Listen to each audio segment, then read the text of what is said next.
you ever heard of GMR Magazine? No? Sit down, sit down, sit down, sit down, sit down. We got a lot to talk about.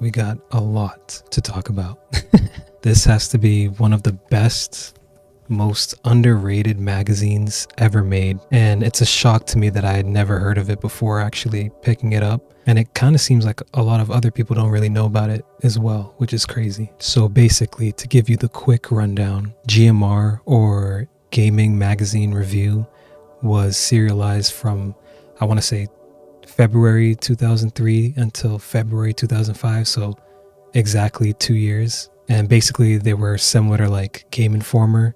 In fact, they were direct competitors to Game Informer. So they basically covered, all the consoles like PS2, Xbox, Gamecube, and all the handhelds, as well as PC games as well. And they were EB Games exclusive magazine, so you could only pick them up from the EB Games stores. Shout out EB Games, who remembers that? But unfortunately, like many of you might already know, EB Games ended up merging with Gamestop. So unfortunately, during the merger, they had to shut down the magazine because it was in direct competition with Game Informer, and they didn't want to have any overlap. And I find this very, very, very unfortunate, because while I do love Game Informer, I'm going to be honest, I think this magazine might be a little better. I'm not going to lie. It has a lot of flair, a lot of swag, and we're going to go through it. It just has a lot of perks and little quirks that I want to show you guys that I think you would really be able to appreciate. But yeah, I came across this last year when I was at PAX East, and I was at this, one of the booths where there was a store selling like games and other merchandise and stuff like that. And I was flipping through this bin, and it was like, must have been like the dollar bin, like, it was stuff that was probably all under $3 or so. And I was digging all the way to the bottom of the bin, and I actually found this exact one, the final issue, which is the Resident Evil 4 issue that was the last release in 2005. And this one, I think I found this one and one other issue. I think it was the San Andreas issue. And the guy, pretty much, I asked him how much it was. He was like, I'll give it for you for $2. I was like, oh, I'll take that.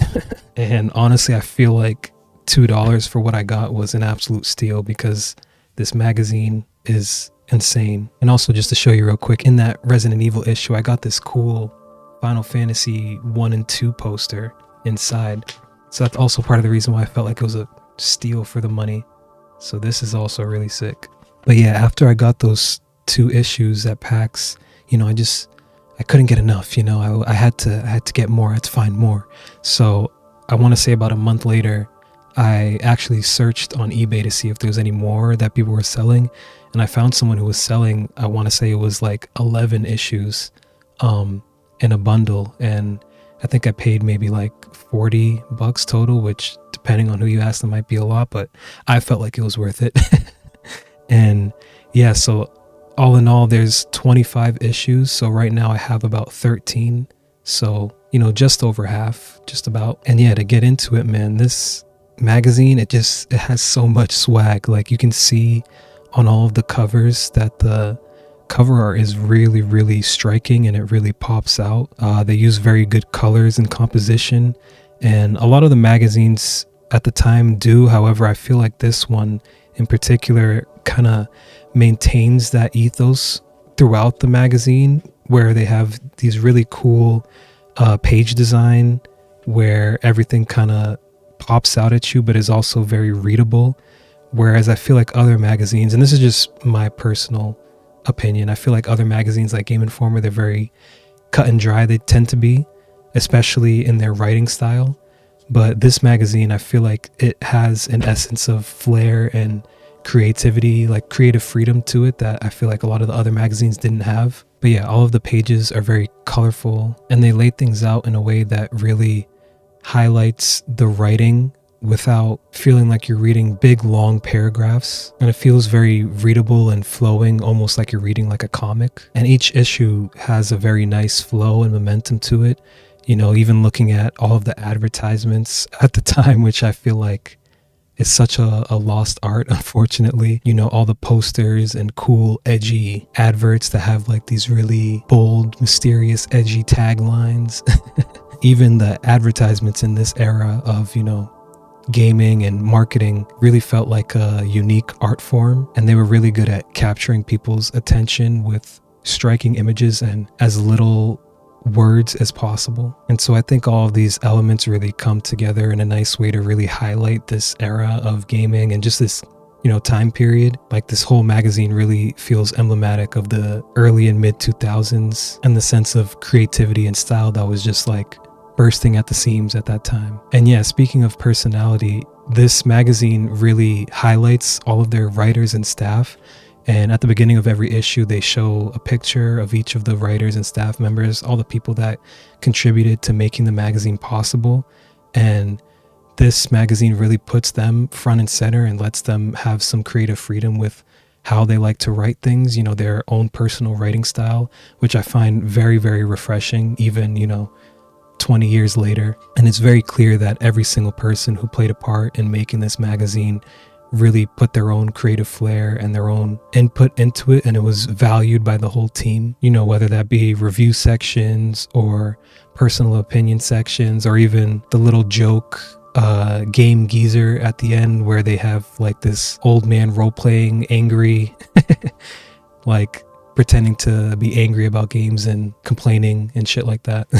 And they even include messages from fans of the magazine in here as well, and they highlight several messages from the fans and reply to them as well. I think they probably had a website forum that they had people like post comments to or something, and then they would pick certain comments and then reply to them in the magazine, which honestly feels kind of like a very early version of like a YouTube comment section, or just like, your typical forum, but almost like having your favorite, YouTuber reply to comments in a video, something like that. And yeah, speaking of that, it's very interesting to see people's opinions back then and perspectives on gaming. And I feel like looking back on that, not a lot's changed. People are always, wary of greed, companies potentially asking too much for certain games, or feeling like they're getting ripped off, or people worried about the future of gaming, or speculating about, what future consoles and future games will be like. And it's kind of funny, being here in the future, looking back on this, seeing how right and how wrong some of them were. I don't remember which issue specifically it was, but there was an issue where they were talking about the Nintendo DS before it was actually shown to the public, and they were speculating on what it would look like. And they basically made like a mock-up of their, idea of what the Nintendo DS with 2 screens, would look like, because that's all they really had to go off of. And they pretty much pictured a Game Boy Advance SP, like a very vertical, slim design with 2 screens. So essentially it looked like a Game Boy SP, but with 2 screens. And, come to find out that's not anything like what it looked like. The DS ended up being a lot more horizontal and wide, but it was funny to see like their speculation on what that would be. And even other things like, there was another issue where I was reading about MMOs, and they were talking about EverQuest 2 and World of Warcraft. And the way they were talking about EverQuest 2 is that like they really were thinking that like it was a no-brainer that EverQuest 2 was going to dominate the market, and that every other MMO was just kind of going to fall to the wayside. But lo and behold, I think at the time of them writing it, it was about like 2 or 3 months before both of those games came out. And yeah, lo and behold, World of Warcraft changed the trajectory of MMOs and honestly the history of gaming as a whole. And it's just like very interesting to see how people were thinking about certain games and certain things in the industry before they actually happen. And it's crazy to look back on that, knowing what's happened from the future. But yeah, from what I understand, this magazine's pretty cool because they reviewed a variety of titles, games that were really popular and some games that were less popular, and even some really obscure games. So they really offered a variety of reviews and information for people who needed it at the time, trying to make buying decisions, what game is worth buying and what game isn't. And obviously it's not like today where we have YouTube videos and so much resources and people that can give feedback and previews on a game. It's like back then you really only had certain TV channels and then the magazines. So it's kind of crazy seeing how people used to go off of just like tiny paragraphs, reviews of certain games, and then maybe the little bit of previews that the devs would deliberately show the public. But nonetheless, I think they had a really interesting scoring system, because while they still had the typical 1 to 10 scoring system, they also would recommend games based on whether they think you should buy it at launch or whether you should wait or whether it's not a good buy at all. And I thought that was pretty cool too. And they would even compare them to other games, like saying, hey, this game isn't the greatest, but maybe you should check out this game over here. And yeah, it's really crazy to see the hype around certain games and consoles being built, massive games like Halo 2, Resident Evil, GTA San Andreas, these massive titles, like seeing how people were talking about them prior to them releasing. And in terms of those like really, really big hits, like obviously they were kind of hyping them up like crazy. Even like Half-Life 2, like even back then they knew that those games were special and that they would probably be really, really good. And they were obviously right. But again, there's also certain other games that were expected to do really well that ended up being a bust, or, not being the best game, or just overall not performing the way they expected. Yeah, I mean, that's the same as the way things are today, but it's still interesting to look back on it and see people's opinions and what they say about it. There was one particular comment from a fan that they responded to that I thought was really, really funny, right? Or maybe it was one of the writers. I don't remember if it was a fan or a writer, but anyway, they were basically complaining that they felt like there were too many games. They felt like games were releasing too fast and there were too many sequels. Like, for example, you would have one game come out and then not even a year, maybe 2 years later, you would have the sequel come out. And then even after that, another year or two later, you would have the third game in the series come out. And they were basically complaining, feeling like for a lot of games, the sequels weren't justified based on the changes that they were making, which is understandable. If you make another game and you don't really change a whole lot and it's kind of the same game, I definitely agree. But I just find it so funny, seeing where we are now, how it takes 5 to 10 years, God knows how long for certain sequels to come out. I mean, look at GTA. Like, GTA used to be a relatively, close in time frame between each title. And now we're waiting on, I think we're going on 13 years since GTA 5 came out. So yeah, I was just thinking to myself, like, man, if only they could see where we are now, how long we have to wait in between games for sequels and even new IPs and stuff like that. So it was just kind of funny to see someone complain about having too many games. Like, God, I would say we still have that problem now. It's just that it's more, there's a lot more in the mix. Like, obviously you have a lot more indie games and a lot more like just shitware, shovelware or whatever, like all the BS that comes out on Steam every day. So it's a little bit different, but at least in terms of like major titles like AAA or AA titles, like we don't really get them as frequently. So it was funny to see them complain about that. But yeah, it's a bit of a shame that magazines aren't as popular as they used to be, at least not in the US or Western countries. I know in Japan, physical media is definitely still very much a big thing, but over here, not so much. I know there is one magazine that I heard of. I don't know too much about it, but I think it's called Edge Magazine. And yeah, I know that they still publish a lot of new issues and cover new games, and you can subscribe to them. I don't know too much about it, but obviously, there's not a huge need per se for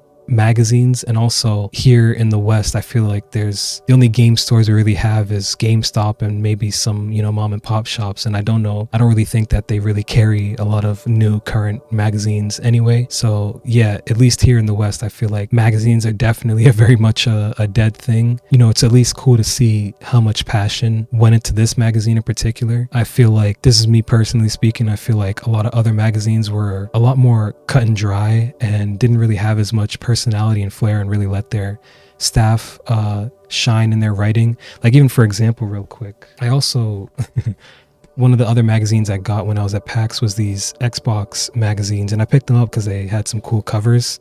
And yeah, the covers are cool, but I'm not gonna lie, the writing style, I'll show a little bit, the writing style just was very dry and bland and didn't really have that pizzazz that GMR has. And so that's why I really find it a shame that the magazine ended up having to be shut down because of the merger. I feel like this was potentially the best magazine at the time. And yeah, the other thing that I would say probably sucked about physical media and magazines is like sometimes it's hard to get your hands on things. Like, I know if you subscribe late to the magazine, it's not always easy to get the previous issues. And so I think that also kind of factors in on why this magazine is a little hard to find as well. I was lucky in that I was able to find a big bundle, but I know this one in particular, it's a little hard finding issues for this magazine. But yeah, we definitely live in an era of like a double-edged sword where now we don't have as much physical media, but in terms of like digital media, there's just endless media. I mean, now you have like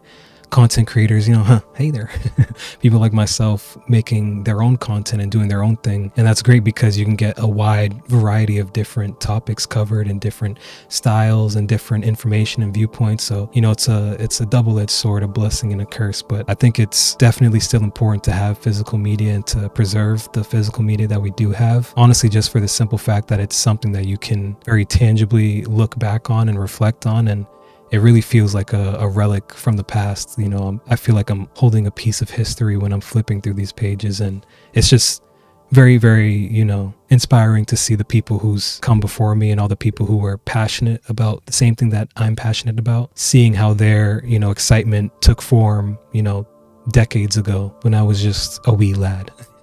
And yeah, on the very off chance that anyone who worked on GMR Magazine sees this video, please leave a comment. Let us know your perspective, what it was like, working on this back in the day, because I'm sure a lot of people would love to hear. But yeah, nonetheless, let me know what you guys think. Were you aware of GMR Magazine? Did you have some issues back in the day or have some now? If not, will you pick some up? Or what other magazines did you really like back in the day as well? Let me know. I wanna know so I can potentially hurt my bank account and buy all of them. But yeah, anyway, if you enjoyed the video, let me know. Leave a like, comment, subscribe, and yeah, until next time, talk to you later. Peace.